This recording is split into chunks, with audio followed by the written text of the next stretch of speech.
তারা বলে আমরা ফিতনাবাজ, আমরা ফিতনাবাজি করি।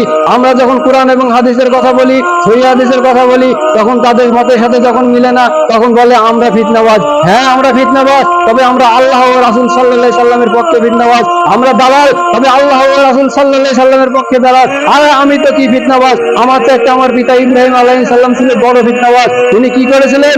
মূর্তিকে ভেঙে চুরমার করে দিয়েছিলেন। সেই ইব্রাহিম আলাইহিস সালামের উত্তরসূরি আমরা।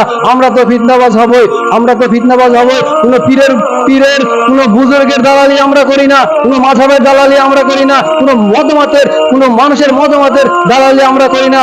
একমাত্র দালালি করি, একমাত্র গোলামি করি, একমাত্র দালালি করি, একমাত্র গোলামি করি মহান আল্লাহ তাআলা। আর কারো গোলামি করি না, কোন বুজুর্গের গোলামি আমরা করি না, আমরা মহান আল্লাহ তাআলার গোলামি করি।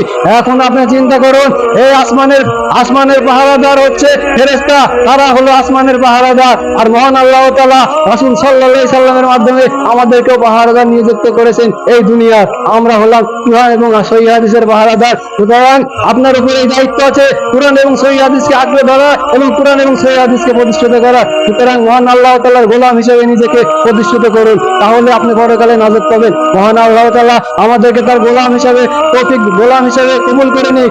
আমিন।